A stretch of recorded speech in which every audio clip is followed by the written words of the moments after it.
Deuxième partie du troisième épisode. Nous traitons du 1er siècle avant notre ère, un long 1er siècle avant notre ère qui commence avec la guerre de Rome contre Jugurtha, roi de Numidie, roi des Massilies d'une part, et à la fin du 1er siècle, donc l'avènement de Juba II, le lointain descendant de son frère, du frère de Jugurtha, investi par l'autorité romaine, par Auguste, en tant que roi de Maurétanie, et non plus de Numidie. Dans ce qui est en réalité un royaume fantoche, un royaume protégé, un véritable protectorat du Maroc et de l'Algérie occidentale, qui anticipe d'une certaine manière le protectorat français au Maroc contemporain. Alors on a ici des représentations d'éléments dont on traitera finalement davantage dans le 4e épisode. Juba II, son buste de bronze absolument exceptionnel, retrouvé à Volubilis, capitale de la Maurétanie, au moins de la Maurétanie occidentale. La mosaïque de la Maurétanie captive, retrouvée à Tipaza, à côté de la capitale de la Maurétanie orientale, Césarée, Yol.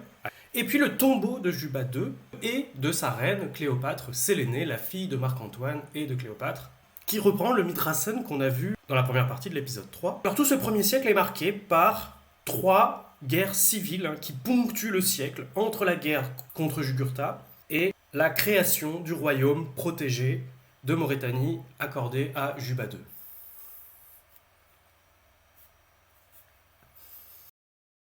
Grâce à cette carte que j'ai fabriquée il y a un an pour un autre contexte, on va un peu identifier ce que nous appelons aujourd'hui le Maghreb, l'Occident, au sens des représentations arabo-musulmanes médiévales, mais qui est aussi l'Occident évidemment des peuples sémites orientaux, des Levantins de l'époque, donc des Phéniciens, des Puniques qui se sont installés sur la côte africaine, au sens propre, donc la petite péninsule tunisienne, à l'intérieur de cette grande péninsule libyque, de cette grande excroissance de ce que nous connaissons aujourd'hui être le continent africain, comprise entre 37e, 38e parallèle nord et le 30e parallèle sud environ, depuis la région d'Agadir au niveau du Maroc à l'ouest, jusqu'au désert libyque, libyen proprement dit, où se trouvent les oasis des Garamantes notamment. Et on voit cette structuration entre une zone agricole méditerranéenne, fertile, qui est en hachure verte, et puis la bande semi-aride. Et donc ce qu'on va voir, c'est que globalement les Gétules occupent la bande semi-aride, et les Maures maurusiens à l'ouest, les Numides au centre et les Africains puniques à l'est occupent, pour l'essentiel, la bande méditerranéenne. Donc il y a une logique par étage saharien, étage semi-aride, étage méditerranéen, à travers cette péninsule, qui recouvre aussi une logique ethnique, puisque par exemple les Éthiopiens, dans la partie occidentale de la bande saharienne, à l'ouest, occupent pour l'essentiel la zone, au-delà de la zone semi-aride, pour l'essentiel la zone saharienne, ou en tout cas à l'époque de l'hégémonie romaine. Justement, l'intérêt de cette carte, c'est que j'y ai tracé les chaînes de montagnes, qui sont bien identifiés par Strabon comme étant une succession parallèle de plissures, des chaînes parallèles. Et la chaîne la plus septentrionale, celle qui constitue le Rif au Maroc, se prolonge en réalité dans les massifs à l'ouest et à l'est d'Alger. La grande et la petite Kabylie sont traversées par cette même chaîne. Et c'est cette chaîne dont Strabon nous dit qu'elle est habitée par les Maurusiens, bien entendu, à l'époque de Strabon. Strabon est un contemporain de Juba II, donc de la toute fin de la période qui nous intéresse. Les Mauritaniens, les Maurusiens ont conquis et se sont probablement en partie mêlés et assimilés aux Massaessines de l'Algérie centrale. Et puis on nous dit donc dans les chaînes intérieures, jusqu'à la pente probablement de la chaîne, donc de la deuxième plissure, la plissure du Moyen Atlas à l'ouest, de l'Atlas sur l'autre versant des montagnes, et jusqu'au désert, se trouvent les Gétules qu'on appelle Gétules Autolol, dans la partie occidentale, dans le Maroc actuel. Pline, qui écrit encore un demi-siècle après Strabon, qui est lui donc un contemporain de l'intégration de la Maurétanie en tant que province romaine dans les années 40-50 de notre ère, situation qu'on exposera dans l'épisode 4. Pline décrit l'enchaînement des différents points de contact, des différents ports ou des différents fleuves qui sont, jusqu'à aujourd'hui, les points d'habitation, au bord des fleuves, là où il y a l'eau douce, au débouché des routes commerciales qui empruntent également les fleuves, et là où, généralement, les fleuves débouchent eux-mêmes au bord d'un éperon rocheux, où se constituent les villes, naturellement, et les villes fortifiées, et puis les ribates à l'époque médiévale. Donc, du nord au sud, en venant de Tanger et Azila, on trouve bien sûr l'Oukosh, qui est le point de départ de cette description, puis le fleuve Sebou, Soubour, le fleuve Sala, aujourd'hui appelé Bouregreg, le Routoubis, probablement le Erbiya, le promontoire Soloaïs, qu'on a déjà vu, qui dérive probablement de la racine sémitique Solo, qui, comme Salah désigne le rocher, à côté de Safi aujourd'hui, Roussadir, qui correspond peut-être au cap le plus occidental de l'Atlas, au sud des Saouira, ou à la région des Saouira, ou au fleuve Tensift. Cosenus, probablement le Souss. Puis Massat, qui s'appelle toujours le fleuve Massa aujourd'hui, donc dans le sud de la plaine du Souss. Et enfin, tout au sud, le Dara, le Dra actuel, Dra, qui effectivement débouche, après avoir traversé les sables, pendant plusieurs centaines de kilomètres, débouche à la limite sud de ce qui est le Maroc médiéval, moderne et contemporain. Et puis Pline continue. Il nous parle d'un golfe de 616 000, soit environ 900 km. De quoi parle-t-il? Est-ce qu'il parle d'un golfe qui s'étendrait depuis le promontoire Soloéis, ou du cap Roussadir, à l'ouest de la province de Marrakech actuelle? Ou est-ce qu'il parle à partir des caps sahariens? 900 km, ça nous conduit vraiment très au sud. Donc c'est assez difficile à appréhender et il est probable que lui-même a une perception géographique très approximative. Alors il nous parle du cap Barka, qui correspond sans doute à Tarfaya, et qui se prolonge, nous dit-il, jusqu'au cap Sourantium, qui est probablement le cap Bojador, Boujdour, qui est la limite des territoires explorés jusqu'à l'arrivée des Portugais dans les années 1430. Ensuite, donc, on a une description d'un certain nombre de territoires difficilement identifiables. Le fleuve Bambotus, plein de crocodiles et d'hippopotames. S'agit-il d'une évocation du fleuve Sénégal en dépit de l'imprécision géographique? C'est difficile à dire. Le fleuve Palsus, non localisable. Et puis ces Éthiopiens, les Éthiopiens daratites, probablement les ancêtres des Drawa, les habitants indigènes du Dra. Les Gétules d'Ariens, donc des populations libyques, à dominante nomade, atlassiques, qui sont installées dans la partie septentrionale du Dra et jusqu'à aujourd'hui, donc toute la région de Ouarzazate, etc. Les Éthiopiens Péros, non localisables. Les Pharusiens, donc un groupe ou un sous-groupe de Libyques, peut-être en partie mêlés d'Éthiopiens, probablement plus à l'intérieur. Venons-en maintenant à la guerre de Jugurtha, le nom d'un ouvrage d'un historien romain qui s'appelle Salluste et qui vivait au 1er siècle avant notre ère. Lui aussi nous décrit l'espace qu'il compte prendre comme décor de son histoire de la guerre de Jugurtha. Les territoires à la suite jusqu'à la Mauritanie appartiennent aux Numides, donc il évoque évidemment les Massuls et les Massaïciles, donc d'Algérie actuelle et de Tunisie occidentale. Les peuples les plus rapprochés de l'Espagne sont les Maures, donc il parle des Maurusiens, les Mauras, du nord du Maroc actuel. En arrière de la Numidie, donc à nouveau dans le territoire au sud, de l'autre côté d'une des chaînes parallèles de l'Atlas, sont, dit-on, les Gétules, les uns vivant dans des cabanes, donc dans des huttes, des tikites comme on dit en Mauritanie, ou des nouala comme on disait au Maroc. Les autres, plus barbares encore, allant à l'aventure, donc ils parlent de populations nomades. Derrière sont les Éthiopiens, et plus loin, enfin, les pays brûlés par le soleil. Les Éthiopiens n'habitent pas de l'autre côté du Sahara, ils sont de ce côté-ci du Sahara. Salluste continue. Au moment de la guerre de Jugurtha, donc nous sommes à la fin du 2e siècle avant notre ère, dans les années 110-100, la plupart des places puniques et des territoires carthaginois que nous possédions depuis peu étaient administrés par des magistrats romains. Sous-entendu, les territoires pris à Carthage pendant la Deuxième Guerre punique en Espagne, mais également un certain nombre de comptoirs qui étaient en partie administrés politiquement par des Numides ou par des Maures, mais qui étaient rattachés à la civilisation punique, hybridés en partie et qui dépendaient traditionnellement de Carthage. Et là, on a l'implantation de magistrature romaine le long de la côte algérienne en particulier, dans le territoire des Numides.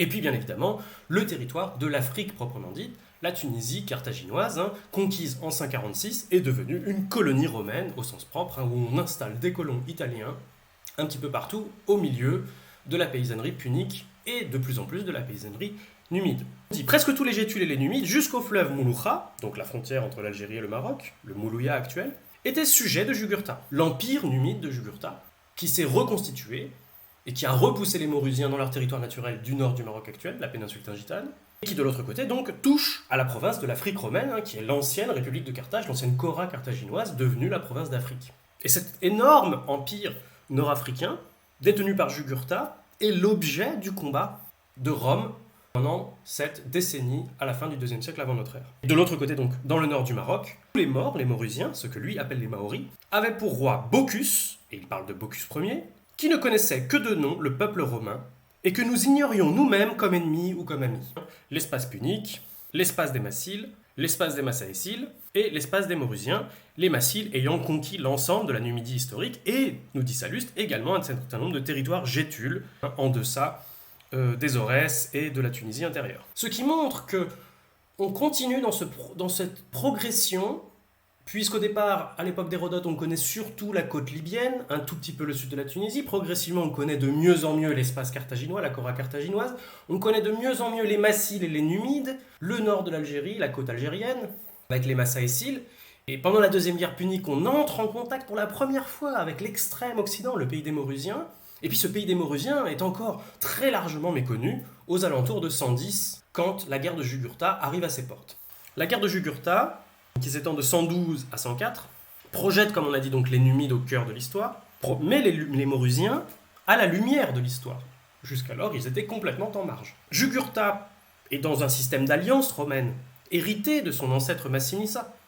Et puis, un peu comme Mithridate VI du Pont, quelques années plus tard, dans la région de la mer Noire, il va profiter de l'affaiblissement romain relatif, ou d'une période de vacances, ou d'une période d'incertitude, pour tenter de se constituer un empire africain 30 ans à peine après la chute de Carthage. Alors que des colons italiens commencent à être installés, parfois même des colons gétules auxiliaires sont installés eux aussi dans ces territoires de l'ancienne Cora carthaginoise, la province d'Afrique, mais aussi de plus en plus à l'intérieur de sa propre Numidie. Et les gétules profitent de ce mouvement politique de Jugurtha pour demander le patronage de Rome.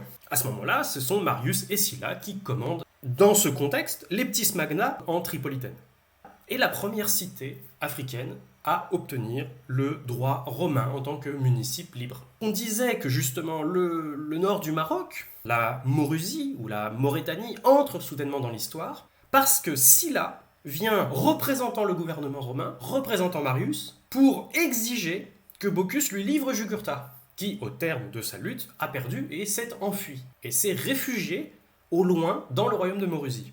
Et c'est ce qui est représenté au revers de cette monnaie, où l'on voit Bocchus Ier, le roi de Maurusie, Jugurtha prisonnier à sa cour, et Sylla, trônant, qui vient enlever Jugurtha.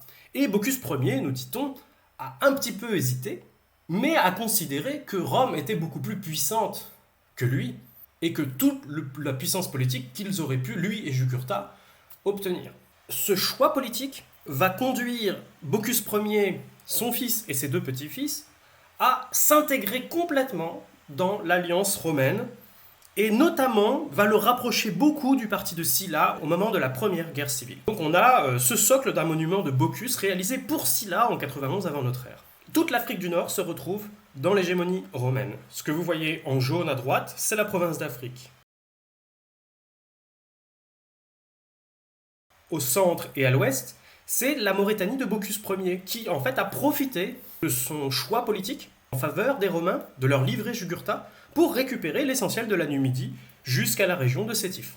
Ne reste une Numidie indépendante, confiée à un parent de Jugurtha, mais cette fois-ci complètement vassal et protégé de Rome, que ce qui va rester comme étant la Numidie et qui correspond plus ou moins au pays des Massiles originels, entre la Tunisie et l'Algérie, autour de Constantine Kirta.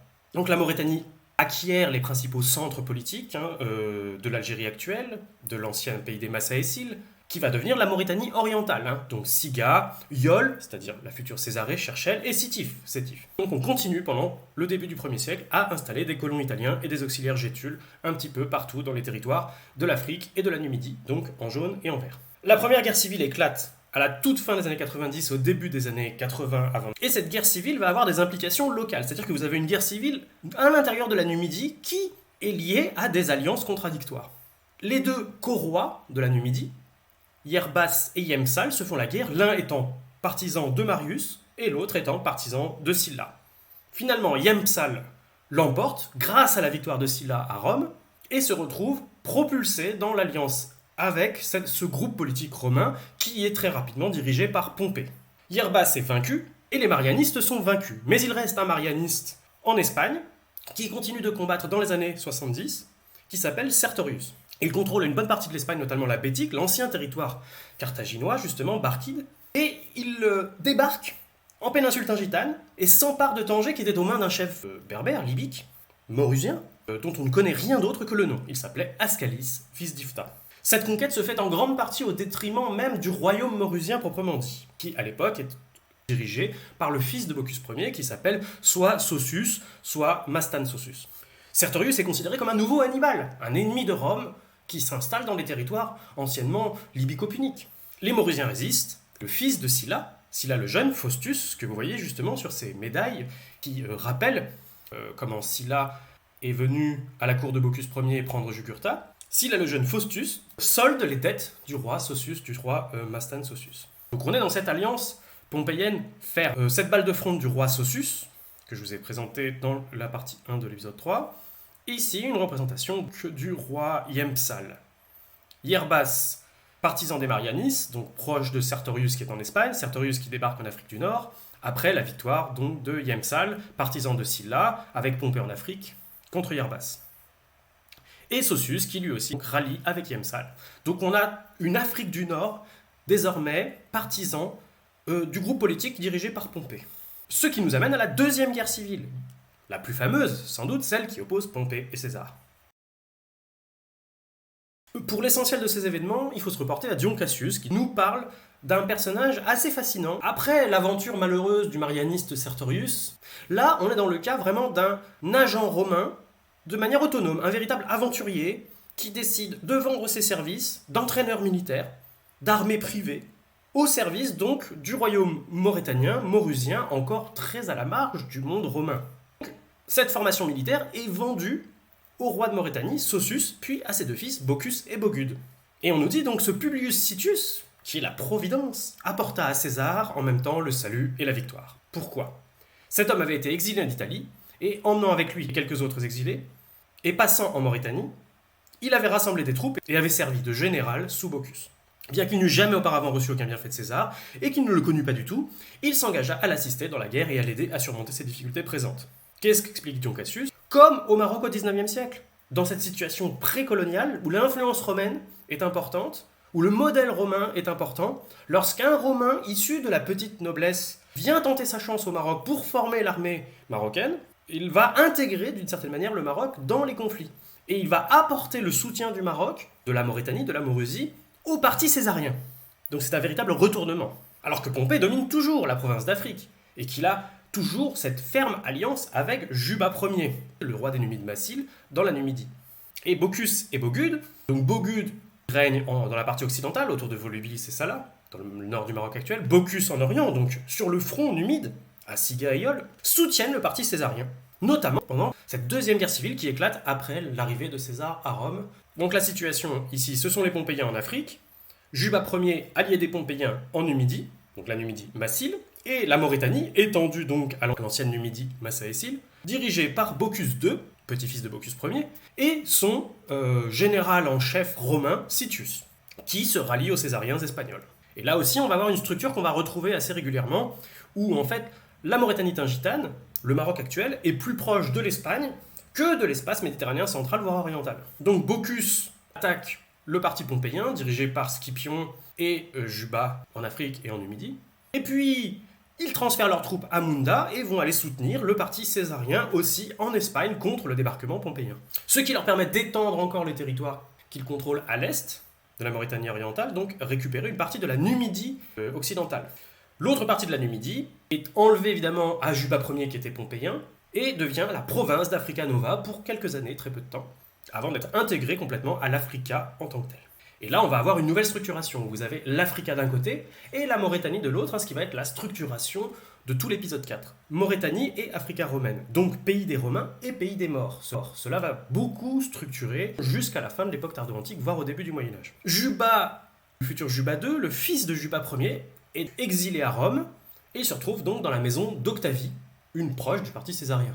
Et Sitius est nommé procurateur de César sur la Maurétanie. Il a bien gagné son poste officiel, c'est une véritable maréchal lyotais de l'époque. Comme le dit Dion Cassius, c'était toujours une lutte uniquement entre Romains et non entre eux et d'autres nations. Alors on nous explique que au cours de cette annexion de la partie occidentale de la Numidie, donc notamment Constantine, Cirta, la plus opulente des villes du royaume, Bocchus et Sitius, les pro-césariens, donc le roi mort oriental Bocchus et son général Sitius, s'emparent aussi de villes de Gétule, c'est-à-dire des villes qui sont au sud de la frontière de la Numidie. Au cours de la Deuxième Guerre civile, un fait d'armes en particulier concerne la Maurétanie occidentale, donc la partie dévolue à un des frères, Bogude, qui est à Volubilis, Pompée le Jeune, qui, depuis Utique, prend une trentaine de bateaux pour aller envahir le nord du Maroc, le nord de la Maurétanie, mais échoue à s'emparer de la ville d'Ascurum, probablement l'Ixos, on ne sait pas exactement à quoi correspond ce toponyme. Alors le personnage principal de ce parti pompéien des années 40, c'est Caton, qui est aussi représenté dans un des bronzes exceptionnels qui ont été retrouvés à Volubilis. Caton d'Utique, descendant de Caton l'Ancien, qui disait vouloir détruire Carthage, et qui est représenté lui aussi comme un parangon de vertu. C'est pour ça que ça reste un modèle dans la Volubilis de l'époque de l'Empire romain, pourtant issu du parti césarien.